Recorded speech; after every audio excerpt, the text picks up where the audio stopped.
کیسے اینٹ کیسے بنانی ہے، اینٹ کیسے لگانی ہے، کنسٹرکشن کیسے کرنی ہے، مشین کیسے بنانی ہے، لوہے کو کیسے استعمال کرنا ہے وغیرہ وغیرہ، اس کی ساری ٹیکنالوجی کو سیکھنے کے لیے اور اس کو فزیکلی پریکٹیکلی کرنے کے لیے انہوں نے یہ ٹیکنیکل سینٹرز بنائے،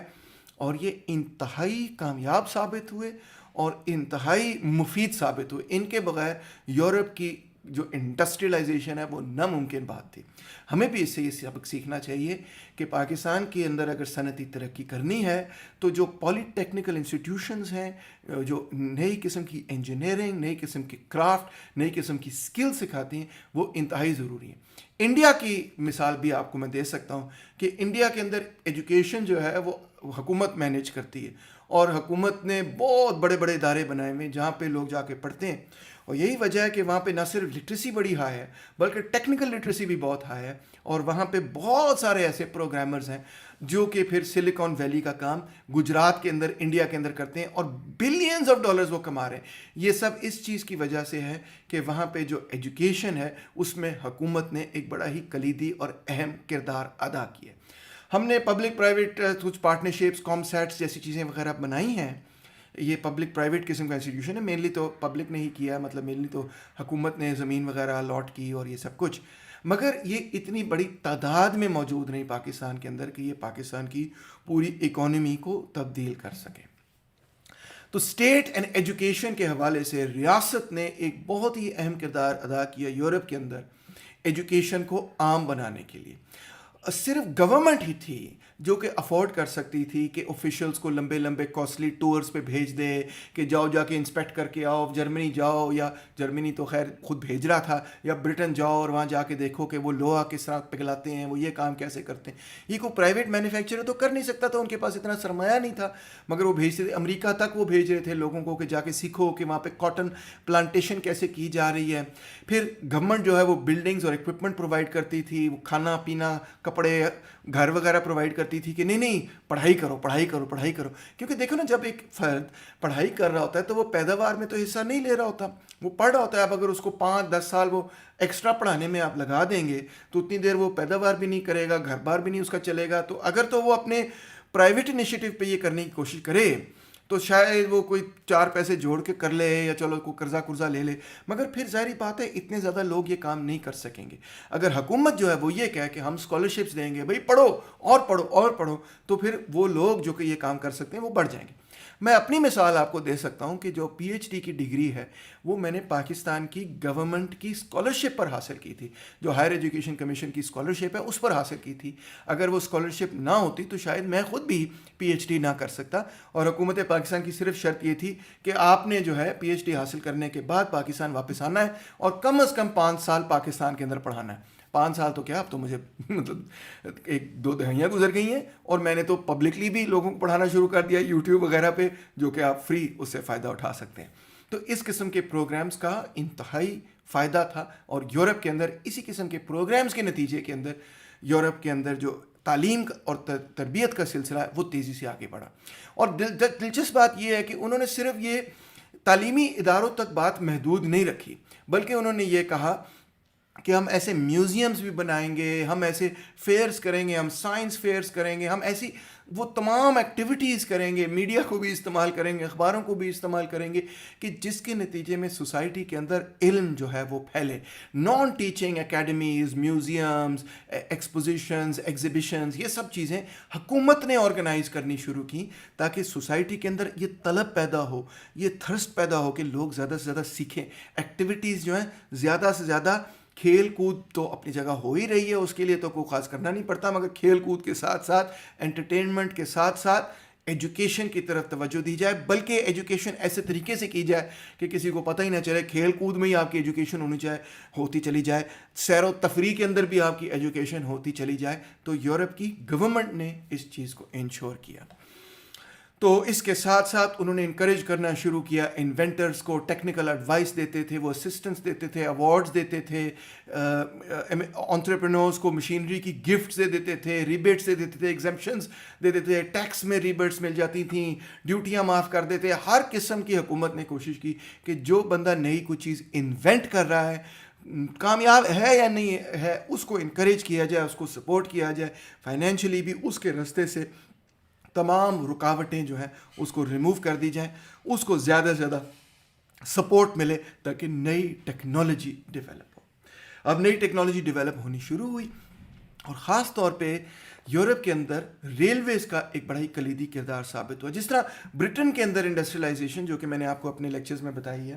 برٹن کے اندر جو انڈسٹریلائزیشن ہوئی وہ ٹیکسٹائل سیکٹر کے ذریعے پھیلی، مگر یورپ کے اندر جو انڈسٹریلائزیشن ہوئی وہ مینلی ریلویز کے ذریعے پیدا ہوئی۔ ٹیکسٹائلز میں تو برٹن پہلے ہی بہت آگے تھا، تو یورپ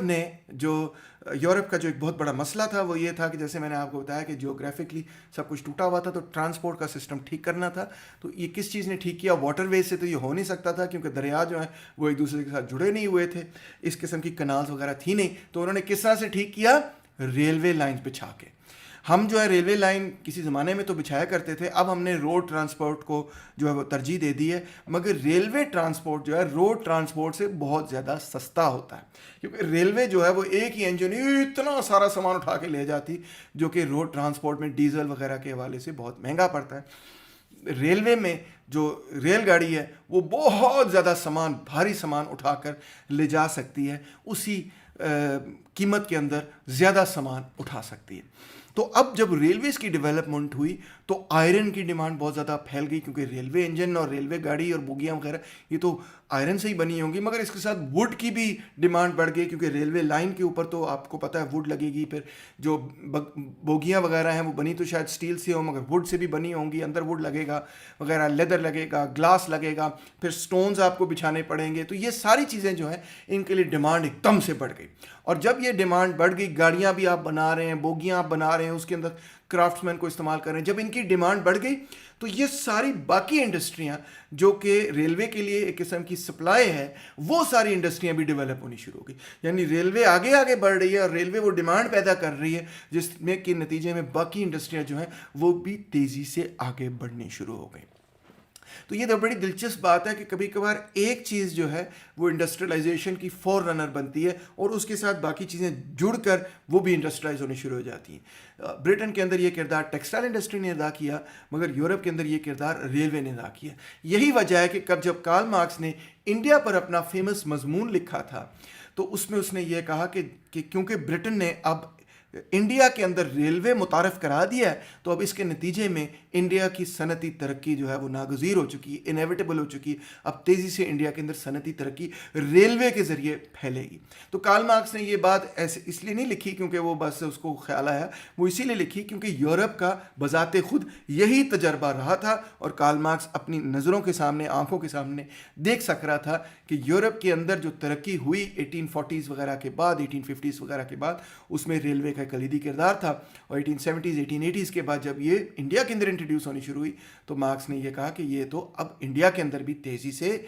صنعتی ترقی کو ڈیولپ کرے۔ تو اب نتیجہ یہ نکلا کہ برٹن کی اور کانٹیننٹ کی جو ترقی، اس کے اندر دو تین بڑی مزیدار قسم کی چیزیں ہیں جو کہ فرق ہیں۔ جبکہ برٹن نے تو صنعتی ترقی کی ٹیکسٹائلز کے ذریعے، اب جو یورپ کے اندر صنعتی ترقی ہو رہی ہے اس میں فرق یہ ہے کہ یہاں پہ کول اور آئرن اور سٹیل کی ڈیولپمنٹ انتہائی ضروری ہے، کیونکہ یہ ریلوے کے ذریعے ہو رہی ہے، اور ریلوے وہ لیڈنگ انڈسٹری ہے جو کہ باقی ساری انڈسٹریز کو کھینچ کے آگے لے کے جا رہی ہے۔ اور اس کے اندر دوسری بات یہ کہ ریاست کا بڑا ہی اہم کردار ہے۔ ریلوے لائن کو بچھانے کے لیے آپ کو پتہ ہے جس اسکیل پہ آپ نے ریلوے بچھانی ہے، جن پنڈوں کے ذریعے اس نے گزرنا ہے، یہ کرنا ہے وہ کرنا ہے، وہ ریاست کوآپریٹ نہ کرے آپ کے ساتھ تو ریلوے لائن تو نہیں بھیج سکتی نا۔ کول اور آئرن اور مائننگ، یہ اتنے بڑے اور بڑے سکیل پر، اتنے بڑے پیمانے پر یہ کام ہے کہ ریاست کی اس میں انوالومنٹ ضروری ہو ہی جاتی ہے۔ تو برٹن کے اندر جہاں ڈیولپمنٹ ہوئی وہاں پہ فری مارکیٹ قسم کی اور مارکیٹ ڈریون ڈیولپمنٹ تھی، پرائیویٹ قسم کی ڈیولپمنٹ تھی۔ یہاں پہ جو ڈیولپمنٹ تھی اس کا سکیل بڑا تھا کیونکہ یہ لیٹ آئی۔ یہاں پہ کول اور آئرن کا زیادہ اہم کردار تھا، یہاں پہ ریلوے کا زیادہ اہم کردار تھا، اور اسی نتیجے میں کیونکہ یہاں پہ سکیل زیادہ ضروری تھا تو یہاں پہ ریاست کا بھی زیادہ اہم کردار تھا۔ لہٰذا ہمیں سمجھ یہ آئی کہ سیکوینس میٹرز، کب آپ کی صنعتی ترقی ہوتی ہے،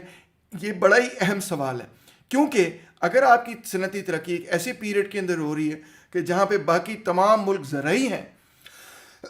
تو پھر ہم نے یہ تاریخ میں دیکھا کہ آپ کی صنعتی ترقی ایک قسم کی ترقی ہوگی جس طرح برٹن کے اندر ہوئی۔ جو برٹن پہلا وہ ملک تھا جہاں صنعتی انقلاب ہوا، اور وہاں پہ جیسے میں نے آپ کو بتایا